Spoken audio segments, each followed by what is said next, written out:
नमस्कार बच्चों, मैं प्रमोद सती एक बार आपका हार्दिक अभिनंदन और स्वागत करता हूं इस प्रोग्राम में। और बच्चों हम वैद्युत बल पढ़ रहे हैं, तो उस पर कुछ आज हम न्यूमेरिकल क्वेश्चन सॉल्व करने वाले हैं। और आप लोगों ने ये स्कूल में भी पढ़ा है बच्चों, और हम भी आपको पढ़ा रहे हैं, तो इसमें हम डायरेक्टली क्वेश्चन को सॉल्व कर रहे हैं आज और आगे बढ़ रहे हैं। तो बच्चों आपको कॉपी पेन लेके एक्टिवली पार्टिसिपेट करना है, ठीक है बच्चा? तो हम स्टार्ट करते हैं, ठीक है बच्चा? तो पहला प्रश्न जो कि कूलम के नियम पर आधारित है बच्चों, ठीक है, और थोड़ी सा मिक्स है कि आप पहला प्रश्न इसमें देखो बच्चों कि find the ratio of electrons, electrostatic force and gravitational force of two electrons placed at a some distance apart.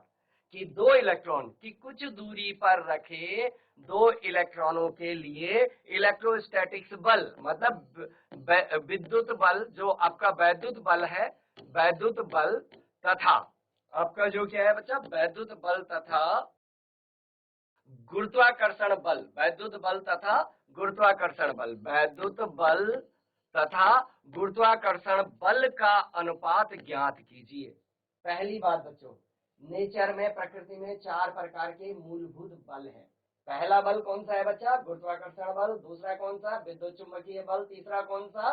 नाभिकीय बल। और चौथा कौन सा है बच्चा? क्षय बल या क्षीण बल। तो इसमें दो बलों का, जो आपका गुरुत्वाकर्षण बल है और वैद्युत बल है, वैद्युत चुंबकीय बल के अंदर ही वैद्युत बल है, उन दोनों का दो इलेक्ट्रॉन पर लगने वाला जो दो बल है उनका रेशियो ज्ञात करना है। तो सबसे पहले दो इलेक्ट्रॉन है बच्चा इसमें, ये एक इलेक्ट्रॉन यहां पर है और एक इलेक्ट्रॉन यहां पर है बच्चा। आपको पहले पता होना चाहिए कि इलेक्ट्रॉन का विराम द्रव्यमान कितना होता है, वह दिया रहता है लेकिन फिर भी आपको पता होना चाहिए। ये एक इलेक्ट्रॉन है बच्चा और यहाँ पर ये दूसरा इलेक्ट्रॉन है, और इनकी दूरी कुछ दूरी है, मैंने कह दिया इनकी दूरी क्या है बच्चों? आर है। अब विराम द्रव्यमान, इलेक्ट्रॉन का विराम द्रव्यमान कितना होता है बच्चा? इलेक्ट्रॉन का विराम द्रव्यमान होता है 9.1 इंटू 10 की पावर -31 kg। अच्छा बच्चों, जब इस प्रकार के क्वेश्चन होते हैं तो देखो ये आंसर में देखो, आप ऑर्डर में सॉल्व करेंगे इसको। किसमें सॉल्व करेंगे बच्चों? ऑर्डर में, घात में सॉल्व कर लेंगे इसको। बहुत ज्यादा कैलकुलेशन करने की आपको जरूरत नहीं पड़ेगी। तो दैट्स, ये इलेक्ट्रॉन का विराम द्रव्यमान है। ये इलेक्ट्रॉन का क्या है बच्चा? विराम द्रव्यमान, विराम द्रव्यमान है, ठीक है। इलेक्ट्रॉन का विराम द्रव्यमान 9.1 into 10 to the power -31 kg। अच्छा, इलेक्ट्रॉन पर आवेश कितना होता है बच्चा? इलेक्ट्रॉन पर आवेश कितना होता है मेरे प्यारे बच्चों? इलेक्ट्रॉन पर आवेश होता है 1.6, मैग्नीट्यूड में है 1.6 into 10 to the power -19 coulomb. तो मुझे जो ज्ञात करना है वो इनका रेशियो ज्ञात करना है। क्या ज्ञात करना है बच्चों? रेशियो ज्ञात करना है। किस किस का? वैद्युत बल का और गुरुत्वाकर्षण बल का। तो सबसे पहले दो इलेक्ट्रॉनों के बीच लगने वाला जो वैद्युत बल है बच्चों, Fe, Fe कितना होगा बच्चों?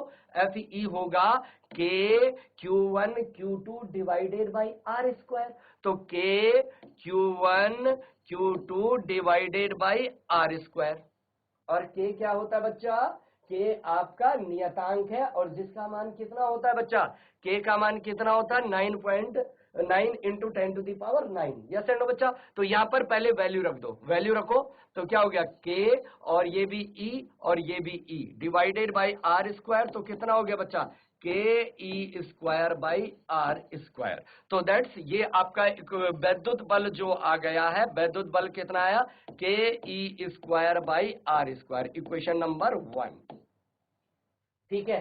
अब दो इलेक्ट्रॉनों के बीच लगने वाला गुरुत्वाकर्षण बल निकालना बच्चों, आपको लगने वाला गुरुत्वाकर्षण बल। तो दो इलेक्ट्रॉनों के बीच लगने वाला गुरुत्वाकर्षण बल कितना होगा बच्चा? दो इलेक्ट्रॉनों के बीच लगने वाला गुरुत्वाकर्षण बल, गुरुत्वाकर्षण बल कितना होगा बच्चा? गुरुत्वाकर्षण बल होगा आपका Fg बराबर, फॉर्मूला क्या होता है बच्चा? गुरुत्वाकर्षण बल का फॉर्मूला क्या होता? G(m1 m2 upon r square). एकदम क्लियर बच्चा? तो यहां पर G(m1 m2 upon r square), yes and no? इसको पूरा लिखता हूं मैं। तो ये क्या हो गया बच्चा? ये हो गया G, और दोनों इलेक्ट्रॉन का द्रव्यमान एक समान होगा, तो M1 भी M और M2 भी M। तो क्या हो गया बच्चा? m का square divided by r square. तो ये इक्वेशन नंबर 2 हो गया आपका। गुरुत्वाकर्षण बल Fg बराबर क्या हो गया बच्चा, gm square upon r square. तो ये इक्वेशन नंबर 2। अब हमें प्रश्न में क्या पूछा गया है कि आपको वैद्युत बल तथा गुरुत्वाकर्षण बल का अनुपात ज्ञात करना है। मतलब ये इक्वेशन 1 डिवाइडेड बाय इक्वेशन 2, समीकरण 1 में समीकरण 2 का भाग लगा दो बच्चा। समझ में आ रही बात? Yes and no? समीकरण 1 में समीकरण 2 का भाग लगा दो। तो मैं इधर मिटा रहा हूं बच्चों इस तरफ, तो देखो इस तरफ मैं मिटा रहा हूं बच्चों, ठीक है? यस। तो इसमें क्या होने वाला है, समीकरण 1 डिवाइडेड बाई समीकरण 2, समीकरण 1 डिवाइडेड बाई समीकरण 2। देखो बच्चा, समीकरण 1 में समीकरण 2 का भाग के समीकरण 1 में 2 से डिवाइड करने पर, तो ये समीकरण 2। तो बच्चा क्या हो गया, देखो ये हो जाएगा Fe अपॉन Fg, 2 इलेक्ट्रॉनों के बीच लगने वाला वैद्युत बल बटे 2 इलेक्ट्रॉन के बीच लगने वाला गुरुत्वाकर्षण बल। तो बच्चों Fe का मान कितना है, ke square by are square, और डिवाइडेड बाई गुरुत्वाकर्षण बल कितना है बच्चा, gm square by are square. देखो जब इसको मल्टीप्लाइड सॉल्व करेंगे ना तो ये उल्टा हो जाएगा। तो ये कितना होगा बच्चा, K square by are square into R square by G M का स्क्वायर। तो देखो यहां से क्या क्या कैंसिल हो रहा है मेरे बच्चों, यहां से क्या क्या कैंसिल हो रहा, देखो तो केवल एक चीज आर स्क्वायर से आर स्क्वायर कैंसिल हो गया। Yes and no? अब आपको इसमें क्या रखनी है बच्चा, वैल्यू रखनी है। तो ये हो गया बच्चों इक्वल टू, इधर लिख लेता हूं मैं, इक्वल टू, दिख रहा है ना एकदम क्लियर, इक्वल टू कितना हो गया बच्चा, K E square upon capital G M square. अब सबका आपको मान रखना है और आपको ये ऑर्डर का बारे में पता चल जाएगा। क्या आपको यहां तक समझ में आया बच्चा? नारायण बगल बच्चा समझ में आया? हाथ खड़े करो अगर यहां तक पता चला बच्चा। वेरी गुड बच्चा। यस, सबसे आगे वाली बच्ची हाथ नहीं उठा रही बेटा, पता चल रहा आपको? वेरी गुड बेटा। हाँ तो इतना नहीं होता बेटा, हाथ पूरा ग्रेविटी के अगेंस्ट बल लगा, पूरा हाथ खड़ा कर, ठीक है? तो लेट्स, चलो कोई बात नहीं, यहां पर वैल्यू रखते बच्चा आप, है? तो यहां पर हम वैल्यू रखेंगे तो कितना होगा बच्चा, मैं राइट हैंड साइड में इधर मिटा रहा हूं बच्चों, ठीक है? तो ये कितना हो गया बच्चा, ये आपकी जो वैल्यू हो गई है वो वैल्यू आपकी कितनी आ गई बच्चा, वैल्यू आपकी आ गई है कि दैट्स Fe अपॉन Fg। यहां से वैल्यू रख रहा हूं मैं यहां, ठीक है? तो ये हो गया Fe upon Fg is equal to K की वैल्यू कितनी होती है, 9 इंटू 10 की पावर 9, अरे K equal to 1/4 pi epsilon naught, उसकी वैल्यू इतनी होती है, इंटू ई, इलेक्ट्रॉन का चार्ज आवेश कितना होता, 1.6 इंटू 10 की पावर -19 का होल स्क्वायर, डिवाइडेड बाई जी कितना है बच्चा, 6.67 इंटू 10 की पावर -11, और बच्चा एम स्क्वायर मतलब इलेक्ट्रॉन का द्रव्यमान, इलेक्ट्रॉन का द्रव्यमान कितना, 9.1 इंटू 10 की पावर -31 केजी का whole square. Yes and no बच्चा? अब यहां पर आपको थोड़ी सा ध्यान से सॉल्व करना है। अगर आपके देखो ऑप्शन बहुत दूर दूर है तो आप ऑर्डर में भी खेल सकते हो, ऑर्डर में भी आप सॉल्व कर सकते हो बच्चों, कि आपको मल्टीप्लाइड करने की जरूरत नहीं है, आपको ऑर्डर में भी सॉल्व कर सकते हैं अगर आपके ऑप्शन बहुत दूर दूर है। अगर ऑप्शन नजदीक है तो तब आपको मल्टीप्लाइड करना पड़ेगा। तो देखो मैं यहाँ ऑर्डर में करता हूं कि ये लगभग बराबर, ये कितना हो गया 10 की पावर 9 और ये कितना हो गया 10 की पावर -19 का स्क्वायर, कितना होगा बच्चा, 10 की पावर 19 दूना कितना 38, तो -38, और लास्ट में क्या 9 इंटू 1.6 इंटू 1.6, ये ऑर्डर डिवाइडेड बाय, यहां भी बच्चों ये कितना हो गया 6, पहले ऑर्डर का लिख ले, पावर में लिख लेता हूं मैं। तो पावर में देखो बच्चा आपकी कितना हो रहा है, पावर में देखो 10 की पावर -11 पहले से और 10 की पावर -31, 10 की पावर -31 का स्क्वायर क्या होगा बच्चा, इंटू, अच्छा 11, 10 की पावर -31 का स्क्वायर, 10 की पावर -62 इंटू, और ऑर्डर में वो पॉइंट में 6.67 इंटू 9.1 इंटू 9.1। या सेंड बच्चा, ऑर्डर में देखो, ऑर्डर ऊपर ऑर्डर कितना है, 10 की घात ऋण 38 और 10 की घात 9, तो कितना हो गया बच्चा, 10 की घात कितना बच्चा, 10 की घात -29। यस एंड नो बच्चा, ये प्लस का है, ये माइनस का है, इसमें से ये कट जाएगा, डिवाइडेड बाय नीचे कितना था, इनटू, ये ऊपर ऑर्डर में लिख लेते हैं इसको, वो मल्टीप्लाइड कर लेते हैं इसका थोड़ी सा आइडिया के लिए, ठीक है बच्चा। यहां पर थोड़ी से देखो कितना हो गया बच्चा, यहां पर देखो 10 की पावर -29 और कितना बच्चा 9 इंटू 1.6 इंटू 1.6 और डिवाइडेड बाय ये कितना 62 और 62 में 11, तो कितना हो गया बच्चा 73, 10 की पावर -73 और इंटू क्या 6.67 इंटू 9.1 इंटू 9.1। अब देखो बच्चा, जब ये ऊपर जाएगा तो प्लस का हो जाएगा, अरे ये 10 की पावर -73 ऊपर जाएगा तो प्लस का हो जाएगा, तो कितना हो गया 10 की पावर -29 और +73। तो बचाओ बच्चा कितना आ रहा है, ये लगभग कितना आ रहा है बच्चों 13 में से, ये आपका कितना आ रहा कि आप माइनस करो इसको 29, तो कितना हो गया बच्चा 4, 13 में से 9 गया 4 और यहां से एक इधर, तो कितना 4, अरे यस एंड नो, तो ये कितना आ रहा है आपका इंटू जो ऊपर है 9 इंटू 1.6 इंटू 1.6 और डिवाइडेड बाई कितना 6.67 इंटू 9.1 इंटू 9.1। आपको दिख रहा है ना ये, यस। तो देखो बच्चा ये लगभग 10 की पावर 44 आ रहा। अब मुझे बताओ बच्चों 10 की पावर 44 किसके नजदीक है, क्या 10 की पावर 44 30 के नजदीक है, नहीं, 10 की पावर 44 35 के ज्यादा नजदीक है 42 के। तो बच्चों ऑप्शन आपका फर्स्ट क्या हो जाएगा, करेक्ट हो जाएगा। और ऑल दो आपको मल्टीप्लाइड करना तो आप मल्टीप्लाइड करके कर सकते हैं, आपका आंसर क्या जाएगा बच्चा 10 की पावर 42। क्या आप मेरी बात समझ पाए हैं, जीआईसी अल्मोड़ा, बेटा समझ में आई ये बात, यस एंड नो? अगर समझ में आई तो हाथ खड़ा करो बच्चों, गर्ल्स, क्या आपको ये बात समझ में आई? यस। आगे की कुछ बिटियाएं हाथ खड़ा नहीं कर रही बेटा, आपको पता नहीं चला, फटाफट मेरे बच्चे, क्या आपको समझ में आई? वेरी गुड बच्चा, नीचे नारायण बगल एकदम ओके बेटा, ठीक है ठीक है, ओके बच्चा, वेरी नाइस। तो बच्चा ये ऑर्डर कितना, लगभग 10 की पावर 42 इसका क्या है, आंसर है। अब जरा इस क्वेश्चन का मैं आपको फिजिक्स में मतलब समझता हूं कि मतलब क्या है इसका।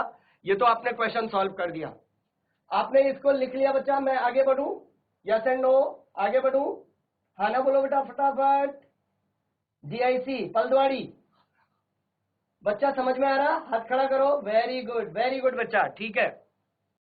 तो लेट्स, अब देखो बच्चा मैं ये मिटा दूं इसको, ठीक है, ओके बच्चा। तो देखो इसका मतलब क्या था, देखो बच्चा इसका मीनिंग समझो आप पहले, कि बच्चों दो इलेक्ट्रॉन थे, क्या थे, दो इलेक्ट्रॉन थे, उनके बीच बच्चों गुरुत्वाकर्षण बल तो दुनिया की हर दो वस्तुओं पर लगता है और वो अट्रैक्टिव होता है, और दो इलेक्ट्रॉन पर कौन सा फोर्स होगा बच्चा, दो इलेक्ट्रॉन पर प्रतिकर्षित बल होगा।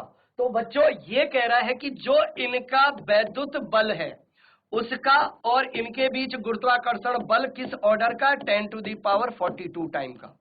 मतलब कि बच्चों जो वैद्युत बल है दो इलेक्ट्रॉन के बीच वो गुरुत्वाकर्षण बल से 10⁻42 टाइम ज्यादा है। अगर मान लो कि दो इलेक्ट्रॉन के बीच में जो गुरुत्वाकर्षण बल लग रहा वो अगर 1 न्यूटन का है, तो दो इलेक्ट्रॉन के बीच में जो वैद्युत बल लगेगा, जो प्रतिकर्षित होगा बच्चा, वो कितना होगा बच्चा, वो 10⁻42 न्यूटन ऑर्डर का होगा। मतलब 1 के आगे 42 जीरो, इतने न्यूटन का। तो मतलब वैद्युत बल बहुत मजबूत है और गुरुत्वाकर्षण बल बहुत कमजोर है। कुछ बात समझ में आ रही? इसीलिए गुरुत्वाकर्षण बल जब वस्तुएं बहुत बड़ी होती है तब वो मिजरेबल होती, बहुत छोटी वस्तुओं के लिए वो मिजरेबल नहीं है बच्चों। क्या आपको ये बात समझ में आई? Yes and no? Yes and no बच्चा?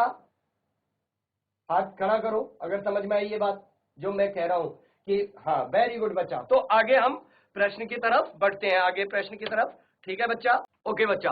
अब बच्चों ये प्रश्न है, ठीक है, और ये प्रश्न आपके स्कूल में भी बिल्कुल होता है, 100% होता है कि अगर बच्चों इस आकृति, मतलब ये आपका जो है कि यहां पर आपका पॉजिटिव क्यू चार्ज है, ये त्रिभुज है, यहां पर भी आपका पॉजिटिव क्यू चार्ज है और यहां पर भी आपका पॉजिटिव क्यू चार्ज है। ठीक है? और बच्चों इस पॉइंट का नाम है ए, इस पॉइंट का नाम है बी और इस पॉइंट का नाम है सी। ठीक है बच्चा? और इस त्रिभुज की प्रत्येक साइड ए ए ए है। प्रत्येक साइड क्या है बच्चा? ए ए ए है। तो बच्चों इसमें कहा गया है कि सभी धन आवेशों के कारण दी गई आकृति शीर्ष सी शुद्ध बल ज्ञात कीजिए जो कि त्रिकोणों की सभी शीर्षों पर रखा गया है।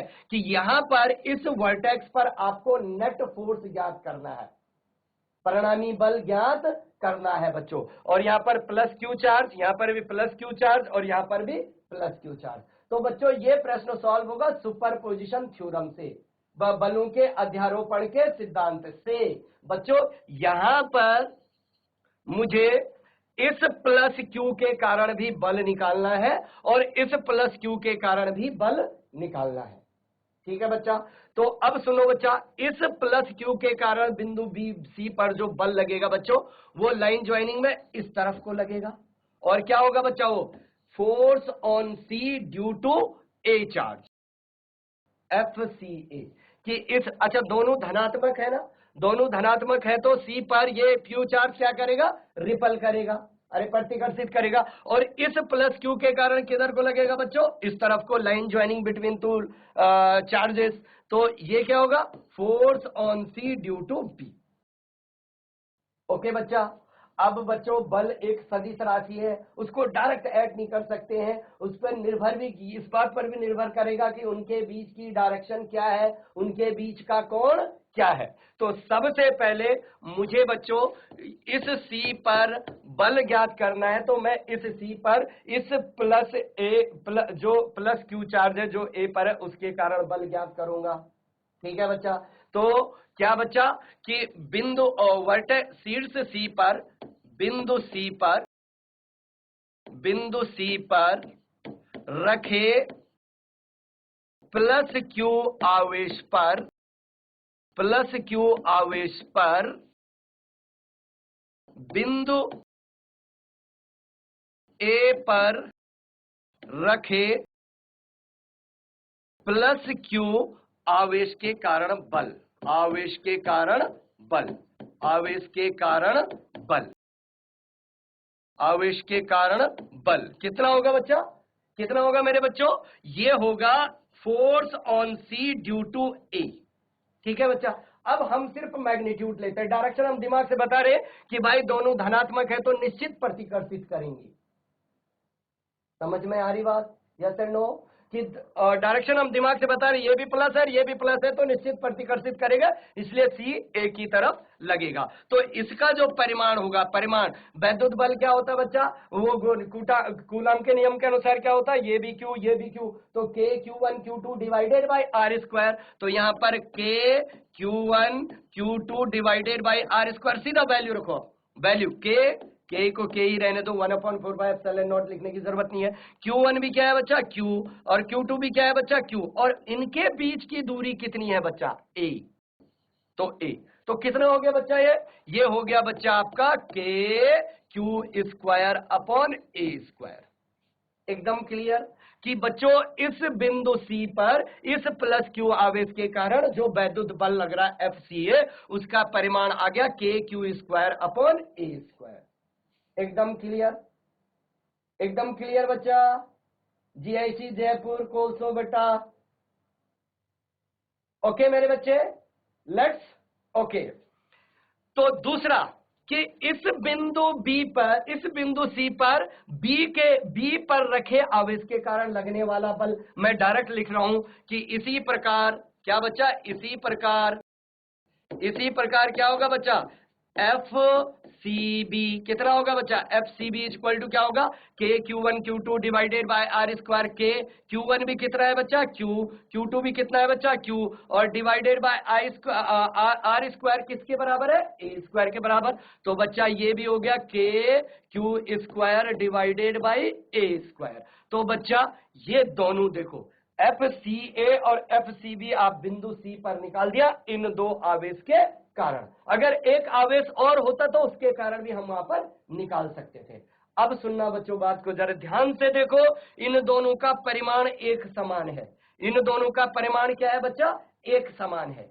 एक समान है तो बच्चों मैं इसको भी ले सकता हूं एफ और इसको भी ले सकता हूं एफ, क्योंकि दोनों एक समान है, क्योंकि दोनों का परिमाण एक समान है, दिशा एक समान नहीं है बच्चों। अगर तुम बोलेंगे ये दो वेक्टर सेम है तो नहीं बच्चा, दो सदिश सेम नहीं है, दो सदिशों का परिमाण समान है। एकदम क्लियर, क्योंकि दो सदिश समान तभी होते हैं जब उनका परिमाण भी समान हो, जब उनकी दिशा भी समान हो, और जब वो समान भौतिक राशियां हो। यहां पर परिमाण तो समान है लेकिन दिशा समान नहीं है, तो इसलिए ये दो सदिश समान नहीं है, इन दो सदिशों का परिमाण समान है। एकदम क्लियर, यस एंड नो बच्चा, ओके वेरी गुड। तो लेट्स अब इस बिंदु सी पर मुझे परिणामी बल ज्ञात करना है। अब परिणामी बल मतलब ये दो वेक्टर को हमने दो वेक्टरों का रिजल्टेंट वेक्टर निकालना है। तो दो वेक्टरों का रिजल्टेंट वेक्टर देखो बच्चों, पहले मुझे बताओ कि ये जो त्रिभुज था ये क्या समरूप त्रिभुज है, बिल्कुल है। तीनों साइड क्या है बच्चा, मतलब ए है। अगर तीनों साइड समान है तो तीनों कोण भी क्या होंगे मेरे प्यारे बच्चों, एक समान होंगे। Yes and no. अब बच्चों ये 60 डिग्री है और ये दो लाइनें क्रॉस कर रही है शीर्षाभिमुख कोण, तो ये भी कितना होगा मेरे बच्चों, 60 डिग्री होगा। कोई दिक्कत नहीं है बच्चा, एकदम क्लियर, अरे एकदम क्लियर। ये मैथ थोड़ी आनी चाहिए, mathematics is a language of physics. आप फिजिक्स के क्वेश्चन तभी किसी कंपटीशन में सॉल्व कर पाएंगे जब आपको थोड़ी बहुत मैथ्स आती होगी, ठीक है बच्चा, इज इट क्लियर। तो देखो ये समान त्रिभुज, साइड सेम तो कोण भी सेम, और अगर ये 60 डिग्री है तो शीर्षाभिमुख कोण हो गए, तो ये भी क्या होगा 60 डिग्री। अब मैं परिणामी बल क्या करता हूं बच्चों, ज्ञात कर रहा हूं। अब मैं क्या कर रहा हूं बच्चों, परिणामी बल ज्ञात कर रहा हूं। तो देखो बिंदु सी पर परिणामी बल, बिंदु सी पर परिणामी बल कितना होने वाला है बच्चों, बिंदु सी पर परिणामी बल बताओ बच्चों, बिंदु सी पर परिणामी बल। तो देखो कैसे करने वाला हूं बच्चा, यहां पर इस बिंदु सी पर दो बल लग रहे हैं। एक तो इधर लग रहा है एफ सी बी, और एफ सी बी किसके बराबर बोल दिया हमने, एफ के बराबर। और एक कहां लग रहा है बच्चों, इधर को एफ सी ए, और एफ सी ए भी किसके बराबर, एफ के बराबर। और इनके बीच का कोण कितना है बच्चा, 60 डिग्री। बस खत्म हो गया। तो इसलिए बिंदु सी पर लगने वाला परिणामी बल, बिंदु सी पर लगने वाला परिणामी बल कितना हो गया बच्चा, तो लिख लो F net is equal to बिंदु सी पर लगने वाला परिणामी बल, बिंदु सी पर लगने वाला परिणामी बल, लगने वाला परिणामी बल, परिणामी बल, लगने वाला परिणामी बल कितना हो गया बच्चा, F net, F net is equal to magnitude में निकाल रहे हैं हम, ठीक है बच्चा, इज इक्वल टू क्या होता है भाई, दो वेक्टरों का जब रिजल्टेंट कि under root A square plus B square plus 2ab cos theta. तो यहां पर क्या है बच्चा, under root F C A का स्क्वायर, एफ सी ए का square plus F C B का स्क्वायर प्लस क्या होगा बच्चा, plus 2 F C B into cos 60 बच्चा। एकदम क्लियर है मेरे बच्चों, क्या आपको ये समझ में आया कि ये कोई अदिश राशि नहीं है, बल एक सदिश राशि है, उसको सामान्य नियमों से नहीं जोड़ सकते हम, वेक्टर से जोड़ना पड़ेगा। अब मैंने आपको बताया है कि जो आपका ये एफ सी ये सब एक समान है, तो मैं इसको लिखने वाला हूं बच्चों, यहां पर ये होने वाला है अंडर रूट, ये भी एफ स्क्वायर प्लस दूसरा वाला भी एफ स्क्वायर और प्लस ये भी एफ, तो 2f इंटू एफ क्या हो गया, एफ स्क्वायर, और cos 60 की वैल्यू कितनी होती बच्चों, 1/2। cos 60 की वैल्यू क्या होती बच्चों, 1/2। यस एंड नो, हाँ, GICO खलखंडा। बेटा क्या समझ में आ रही है आपकी बात? बॉयज सॉल्व करो बच्चों, सॉल्व। ठीक है, क्या आप समझ पा रहे हैं? यस एंड नो, हाथ खड़ा करो। ओके, वेरी गुड बेटा, वेरी गुड। तो देखो बच्चा, इस 2 से ये 2 कैंसिल हो गया, तो ये कितना आ गया बच्चा? देखो, under root F square plus F square plus F square, तो कितना हो गया बच्चा? Under root 3 F square. F net कितना आ गया? Under root 3 F square. अब बच्चों इससे मैं क्या कॉमन ले सकता हूं? इसको रूट से एफ को कॉमन ले सकता हूं ना, तो ये क्या हो गया बच्चा? F root 3। ये आ गया नेट बल, ये आ गया बच्चा नेट बल F root 3। Yes and no, ये नेट बल आ गया। परिणामी बल जो है वो इतना आ गया बच्चों। तो परिणामी बल कितना हो गया आपका? परिणामी बल हो गया बच्चों आपका, जो आपका लगने वाला परिणामी बल है मेरे प्यारे बच्चों, वो कितना हो गया आपका? इतना हो गया। तो ये कितना है? इसकी वैल्यू मैं रखता हूं यहां से, इसको मैं इधर लिख रहा हूं। तो एफ नेट दरअसल आपका आ गया बच्चा एफ रूट 3, और एफ का मान कितना था बच्चा? एफ का मान था आपका K Q square divided by A square into root 3। तो ये आंसर हो गया बच्चों आपका। ठीक है, आपका आंसर ये हो गया है। ठीक है, अरे यस एंड नो, इसको मैं इस तरीके से भी लिख सकता हूं कि रूट 3 को पहले लिख लो, रूट 3 को पहले लिख लो। अब क्या हो गया? के क्यू स्क्वायर अपॉन ए स्क्वायर। तो ये एफ नेट है बच्चों, ये एफ नेट है। ठीक है बच्चा, यस एंड नो, एकदम क्लियर? क्या आपको ये बात समझ में आई? जयपुर कोलसो बच्चों, क्या आप समझ पाए ये बात एकदम क्लियर? वेरी गुड बच्चा। हाँ, लिखो लिखो, वेरी गुड, सॉल्व करो, फटाफट लिखिए।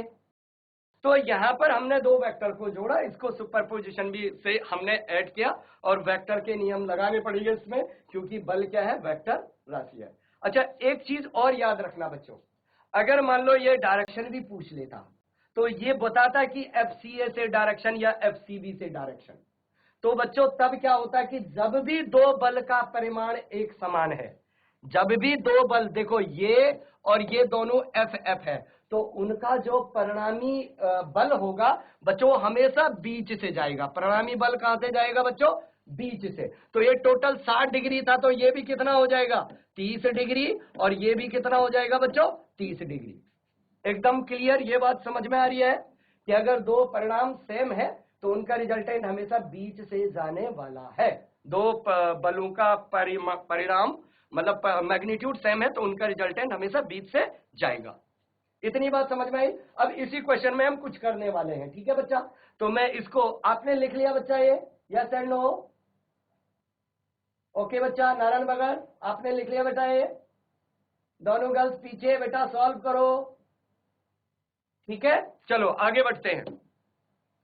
देखो बच्चा, अब मान लो बच्चों, यहां पर प्लस क्यू चार्ज था, यहां पर प्लस क्यू चार्ज था, और यहां पर माइनस क्यू चार्ज था, और यहां पर प्लस क्यू चार्ज था। अब इस पर आपको परिणामी बल निकालना है। तो देखो बच्चों, अब डायरेक्ट करने वाला हूं मैं कि ये ए और ये ए। अब सुनना जरा बात को, कि इस प्लस के कारण, अच्छा ये यहां पर ए वर्टेक्स, ये बी वर्टेक्स, और यहां पर सी वर्टेक्स, इस प्लस क्यू के कारण यहां पर तो वही लगेगा, force on C due to B, force on C due to B. Yes and no बच्चा? Force on C due to B यही लगने वाला है। ओके, लेकिन यहां पर माइनस क्यू के कारण जो बल है अभी बच्चा, ये ऊपर की तरफ होगा या नीचे की तरफ होगा बच्चा? जयपुर कोलसो बेटा, तुम्हारा माइक ठीक है? फटाफट बोल। अगर माइक ठीक है तो क्या ऊपर की तरफ लगेगा या नीचे की तरफ? हाथ से एक्शन कर ले, नीचे या ऊपर, किधर लगेगा बच्चा? हाथ से एक्शन, नीचे लगेगा या ऊपर लगेगा? नहीं यार पुत्र, देखिए माइनस है और ये प्लस है, क्या ये आकर्षण करेंगे या प्रतिकर्षण करेंगे? अब बताओ, ऊपर लगेगा या नीचे लगेगा? ऊपर। यस, एकदम सही। तो बेटा ये फोर्स लगेगा आपका ऊपर। एकदम क्लियर? तो बच्चा जो आपका इस टाइम फोर्स लग रहा वो कैसे लग रहा, force on C due to A किस तरफ को लग रहा बच्चा, ऊपर की तरफ को। अब देखना परिमाण तो वही रहेगा, क्योंकि परिमाण क्या होगा बच्चा, एफ सी ए में क्या होगा बच्चों परिमाण, कि force on C due to A positive charge, तो A where is the negative charge, जहां पर ऋणात्मक चार्ज है तो क्या होगा, के Q1 Q2 Q square by A square, इसमें तो कोई परिवर्तन नहीं होगा, केवल इसका दिशा बदल गई है। और बच्चों एफ सी बी भी कितना होगा बच्चा, सेम वही होगा, एफ सी बी उतना ही होगा, के क्यू स्क्वायर अपॉन ए स्क्वायर।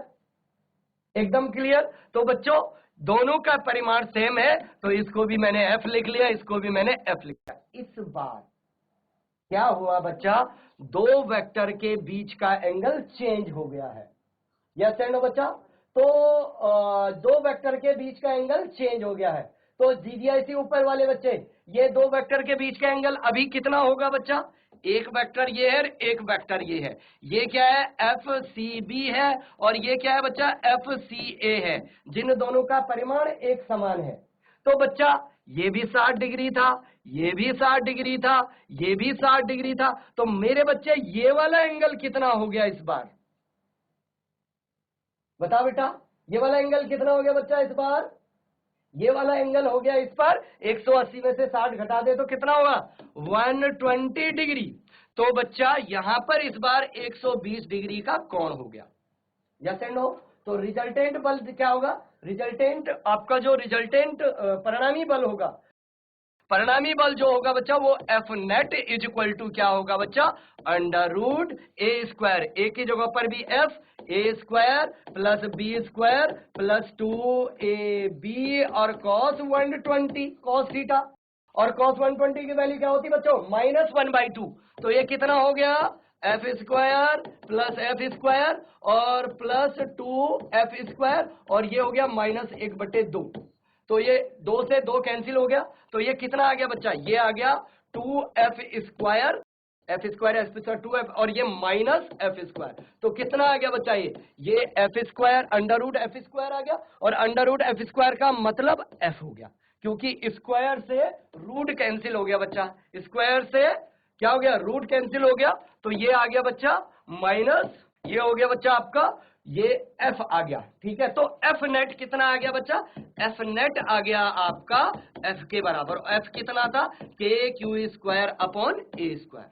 तो याद रखना इस बात को बच्चों याद रखना कि जब कभी, सुन लो जरा बात को, जब कभी दो वेक्टर जिनका परिमाण एक समान है, मान लो ये कोई ब्लॉक है, पहाड़ी लोग ये कोई ढूंगा है, यस एंड नो बच्चा, तो ये ब्लॉक है, अगर इसमें तू 5 न्यूटन से इधर बल लगा रहा है और तेरे दोस्त ने 120 डिग्री पर 5 न्यूटन का बल लगाया, तो तुम दोनों का बल का जो परिणामी बल आया ना बच्चा, वो भी 5 न्यूटन आया। क्या कहा मैंने, तुमने एक पत्थर को 5 न्यूटन से खींचा, तुम्हारे दोस्त ने भी उसको 5 न्यूटन से खींचा, लेकिन तुम दोनों के जो बलों के बीच का कोण था वो 120 डिग्री का था, तो उन जो रिजल्टेंट आया वो भी 5 न्यूटन का आया, मतलब तुम्हारे दोस्त ने तुम्हारी कोई हेल्प नहीं की। कुछ बात समझ में आ रही है कि अगर दो वेक्टर 120 डिग्री पर होते हैं और उन दो वेक्टरों का परिमाण एक समान होता है, तो उनका रिजल्टेंट भी उतना ही होता है बच्चों, ठीक है। तो आगे हम इसको और करेंगे क्वेश्चन इस पर कुछ, तब तक पढ़ते रहो, खुश रहो, आनंदित रहो, ऑल द वेरी बेस्ट।